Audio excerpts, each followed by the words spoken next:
నిజంగానే ఏపీకి ఒక నీతి ఎందుకు జరుగుతూ ఉంది, మన తెలంగాణకి ఇంకొక నీతి ఎందుకు జరుగుతూ ఉంది? తెలంగాణలో కాంగ్రెస్ ఉండడమే పెద్ద తప్పు అనుకుంటున్నారా కేంద్రంలో ఉన్న బీజేపీ సర్కార్?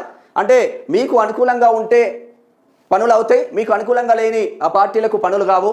చంద్రబాబు ప్రభుత్వంలో కీరోల్లో ఉన్నారు కాబట్టి చంద్రబాబుకు అన్ని పనులు చేస్తూ ఉన్నారు, మరి తెలంగాణకు ఏమి ఇస్తూ ఉన్నారు అని ఇక్కడ హరీష్ రావు మాత్రం గట్టిగానే అరుచుకున్నాడు. ఇక్కడ రేవంత్ రెడ్డి ఎందుకు మాట్లాడలేకపోతా ఉన్నారు? వనకచెర్ల దోపిడీ జరుగుతూ ఉంటే ప్రైమ్ మినిస్టర్ నరేంద్ర మోడీతో ఎందుకు మాట్లాడలేకపోతా ఉన్నారని ఇక్కడ హరీష్ రావు మాజీ మంత్రి సిద్దిపేట ఎమ్మెల్యే మాట్లాడుతూ ఉన్నారు.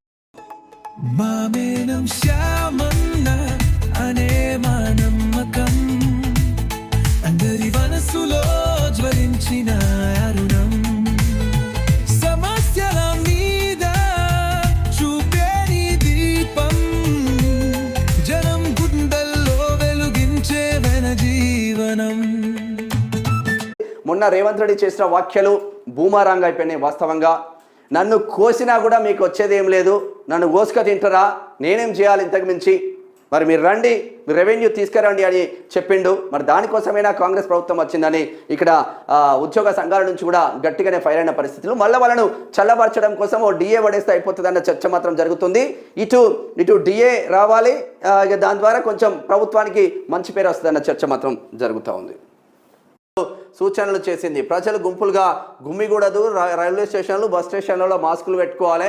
ఇటు ఏపీ ఇటు కేరళలో మళ్ళీ ఈ వ్యాధి మహమ్మారి విజృంభిస్తూ ఉంది. ఇక దీన్ని అదునుగా చేసుకొని ఈ మెడికల్ మాఫియా నడిపించిన కామారెడ్డి కలెక్టర్గా కేసీఆర్కు పాదాభివందనం చేసిన షరత్, మళ్ళీ నిన్న రేవంత్ రెడ్డి కాళ్ళు మొక్కిన ఐఏఎస్ షరత్. ఇదే షరతు కామారెడ్డి కలెక్టర్గా ఉన్నప్పుడు కేసీఆర్ కాళ్ళు మొక్కిండు, ఇదే షరతు రేవంత్ రెడ్డి ఇప్పుడు ముఖ్యం. మొత్తం మీద ఒక్క డోసే 14 కోట్ల రూపాయలంట. అమ్మ ఏం మందులు, ఏడ బ్రతుకుతారు? ఇటువంటివి కదా పేద ప్రజలకు ఉచితంగా రావాల్సింది. ఎందుకు అడగోలు ప్రైజులు?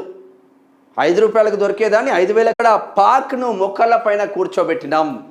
మన తల్లుల మన చెల్లెల సింధూరాన్ని తుడిచిన వాళ్లకు 22 నిమిషాల్లోనే వాళ్ళు ముఖాల మీద కూర్చోబెట్టినాం.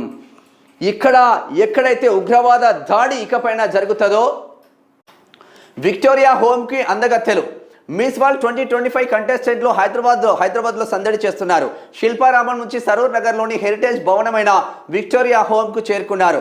107 దేశాల మిస్ వరల్డ్ కంటెస్టెంట్లు Victoria home. Hi, hello, namaste, welcome to Praja voice. Good evening తెలంగాణకి స్వాగతం. అందరికీ నమస్తే, వందనాలు. మొత్తం మీద మోడీ మాత్రం హాట్ కామెంట్ చేసిండ్లు. ఏకంగా పాకిస్తాన్ను మోకాళ్ళ మీద కూర్చోబెట్టినామని హాట్ కామెంట్ చేస్తూ ఉన్నారు. చాలా పెద్ద ఎత్తున మోదీ మాట్లాడిన